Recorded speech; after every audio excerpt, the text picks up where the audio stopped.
Today, I want to talk about the metal vapor content of an electric arc initiated by exploding wire in a model N2 circuit breaker.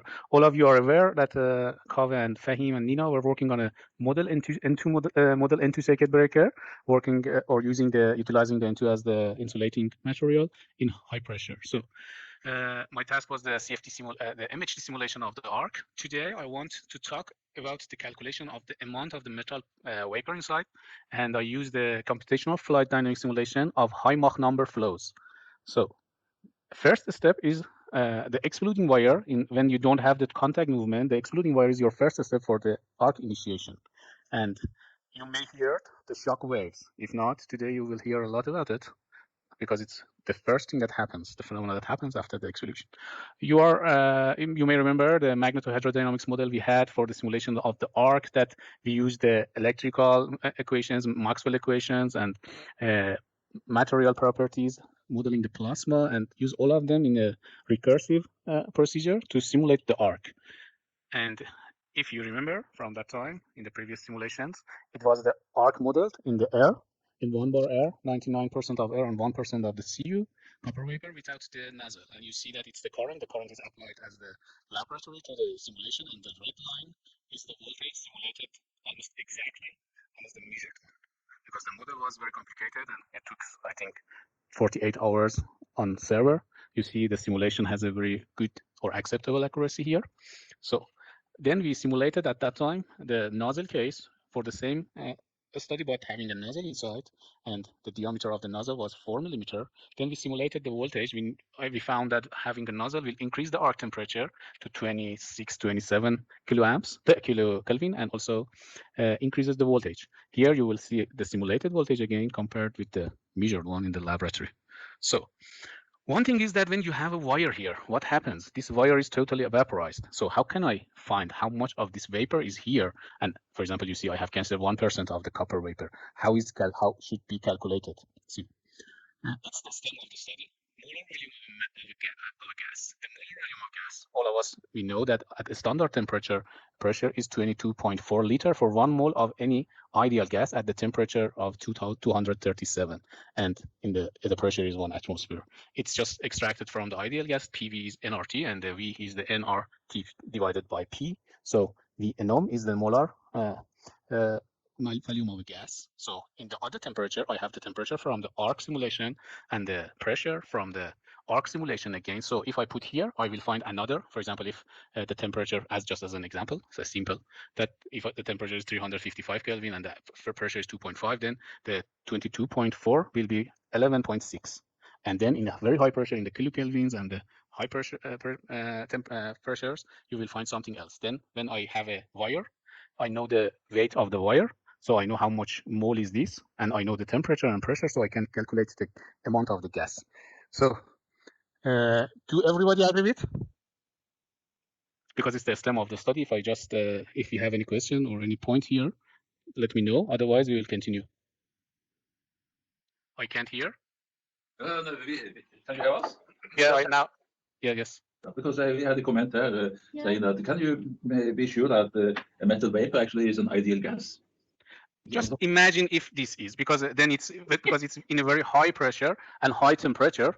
So in the high temperature, it will just compensate the high pressure, and we can, because the temperature is in the range of the kilokelvin, and the pressure just is in the range of maximum 80 or 100 bar. So just imagine it's equal to ideal gas. If it is ideal gas, do you agree with this? Because if you assume that it is an ideal gas, but that assumption is of course something that needs to be experimentally verified before we conclude. But of course, you can't assume anything theoretically. So of course that's possible. We can just show that it is ideal gas. Yeah, it's possible to show that it of course it's not ideal gas, but it acts near to the ideal gas. If we imagine that acts near to the ideal gas, if these equations are true, and we can continue. It's your presentation, so please. Yeah. We are gonna ask question afterwards. Just continue. Okay, so just imagine this is true. Totally wrong. It's not true. It was the first step that I tried to find the metal vapor inside the arc, and after lots of study, at the first, none of us in the group, me, Kaveh, Nina, we didn't know how we can even the Magna had this question for me, and I couldn't answer. I just answered in this way. But it's totally wrong. If you just go to the study, all of you are familiar with the Fahim's setup, and it was the area that we just the pressurized vessel that I used for or Fahim used for the arc simulation. So in this setup, we had just a electrode and a wire connected between these two electrodes. And when we just applied a AC current generated by LC circuit, we had an arc inside. You remember this. So today I want to focus on this vessel, and I'm going to go inside this. So are you ready for a fantastic trip inside this vessel? The single electrical explosion plasma formation. So let's see what happens inside if we see in the microscopic. So after the explosion of the wire, there will be a lot of small particles and even molecules, ions, and even in this temperature, you will have the minus, for example, ions. It means we C minus, C2 minus, something like this. And as you see, it acts totally dynamic. So let's see what happens inside. The MIT made a film that I used that one, and also the Veronica research group that have a view. So what just happened here? This power supply created a current. A flow of electrons traveled over here to a capacitor. Now a capacitor is two metal plates in an insulating oil. Charge can't flow through the oil from one plate to another, so it builds up on one of the plates, charging it negatively. The other plate is left with a positive charge. This creates a potential difference, some voltage across the capacitor. Potential difference is kind of like potential energy. The more charge you build up between the plates, the more voltage you have, and the more energy you have stored in the capacitor. I've been charging this capacitor for about 20 minutes, and it's charged up now to about 3,000 volts. From this potential difference, you can calculate that there's 450 joules of energy in this capacitor. So that energy just sits there until I flip this switch. When I do that, I'm completing a circuit where an iron wire connects the two plates of the capacitor. Imagine destroying the Hoover Dam. Huge water flow. It's the same thing here. Electrons will rush from the negative plate through the iron wire to the positive plate, and the wire can't handle all that current. Now, the voltage in the capacitor after it's been charged up is going to be really high. That means there's a lot of energy that's going to flow through the iron wire. Because the wire has some resistance and is very thin, it can't handle all this energy. As the current flows through it, some energy dissipates out as heat, but there's just so much heat that the wire explodes. Now the wire actually explodes before all the charge can finish leaving the capacitor. I think it's unusual. I and none of my colleagues have seen anything like this before. Now, you probably, or some of you who are specialists in this area, probably have some really good explanation of why this happened. I think what happened is that the molybdenum metal began to melt on the surface of the wire. So you imagine the wire covered with a thin layer of liquid.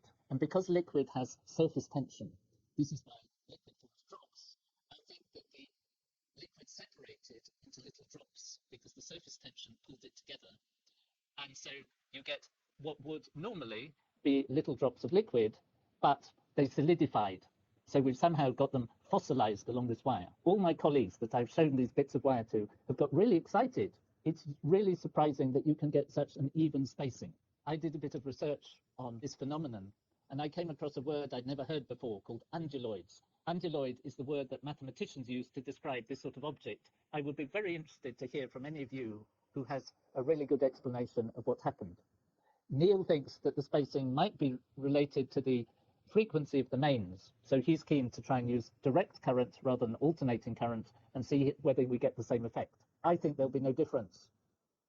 I had the idea that we should turn the apparatus through 90 degrees so the wire is vertical, and it would be much more difficult for it to sag. And what we found was indeed it didn't sag so much, at least until it broke, and we got a much better shot of the flash of green light as the copper vaporized. There was still slight bend. Ready when you are for this one. So we started with copper. What happens is that as you put the current through the copper, it gets hotter and hotter and hotter. And in this case, copper melts. Just you saw that in the previous video that what happens when we put a huge current inside the metal, and the first case was the molybdenum, and in the molybdenum you saw that there are something like droplets at the wire, and these droplets are named unduloid. But in the other material it doesn't happen. For example, here we are seeing the exclusion of the copper wire, and there's a thermal camera and you see the temperature range. Ready when you are for this one. So we started with copper. What happens is that as you put the current through the copper, it gets hotter and hotter and hotter. And in this case, copper melts before it catches fire. So suddenly you see the wire sagging down and down and down, and eventually it breaks. Ready when you are for this one. So we started with copper. Well, in this case, copper melts before it catches fire. So suddenly you see the wire sagging down and down and down, and eventually it breaks. And as it breaks, there is a flash as the copper vaporizes. And you may remember that copper gives a nice green color in the vapor. So you see a very quick flash of green light. It's the current. In this case, it's a slow warming of the copper wire, and you see when the current reaches to the 30 amps, this broken happened. If the current is very high, it will not be like this, and will be just exploded or will be vaporized almost without liquid melting. So just remember that a strike you saw. That spot shows that something is spreading in area. So let's continue to see if the metal type is matter or not. If yes, we have copper tungsten contacts in our test. So let's see what happens with the tungsten wire. Next, Neil produced a piece of tungsten wire. Tungsten wire is what's used in old-fashioned light bulbs. It was really interesting. As you heat it up, it gets hotter and hotter. Tungsten has the highest melting point of any of the metals that we use. And it starts to burn, doesn't melt at all, and just gets thinner and thinner and thinner until it fails. He ended up with quite a terrifying-looking spike of really narrow tungsten. So, Professor, this did fail quite quickly, but light bulbs don't fail quickly, ideally. What's the difference between this and a light bulb? The difference from a light bulb is that in a light bulb, the tungsten is not as hot as at the end of Neil's experiment. And of course, the bulb itself is filled with argon gas rather than with air. Neil and I were both really quite fascinated by this very narrow spike that is made. And I think it is because one part of the wire must have started getting thinner than the rest and therefore hotter, and therefore preferentially the hottest part will have burned. So we will have a shock wave there. For example, in the case with the high current and in the copper wire. So let's see, this shock wave is cylindrical in fact or not. We will see that the trace of one explosion of the copper. So you will see that it just exploded in a cylindrical way, or say a spherical, but mostly cylindrical as you see. So if we make some images from this explosion, it's like this, that you will see the exploding wire is a pattern of the explosion, that you see the material are going very fast in somehow or just perpendicular to the wire. So here, if it's like this, you will, let's say, if it's like this, it's because of the wire is just in this, it's just tilt or in this area. It's a very fast image. So this is the results that I have simulated here. And it's the results of an Schillerian of a explosion of a wire. It was an explosion of a 4 mil copper in the argon at 1.1 divided by 8/1/8 of atmosphere, and it's the simulation that we did. So I will say how. Here you will have two waves from the explosion point. You will see this wave and this wave, and between these are named shock waves. Between these two waves, you have a contact surface, that area, that you have the main shock and the second shock, and you have two wave with a distance that this distance has a lower speed mostly, and the pressure, and named contact surface. So it's a simulation coordinated with a fast video of the explosion. It is inside the nozzle. Just see here, the wave is just it's a 2 millimeter. It's a 4 millimeter nozzle. So from the center to the wall is 2 millimeter, and it's the pressure. You will see the pressure in the range of the gigapascal. That from here, you will have a very high level of the pressure, just moved a wave that moved to the wall and returned back. If you see here again, now it will be started. You will see there's a wave that is going in this direction, and after that it will return back. So the result of the simulation shows the same for the temperature and the velocity. You will see that a huge amount of the temperature is just generated in the zero coordinate when the wire is here, and after that it goes and just touch the wall and return back. So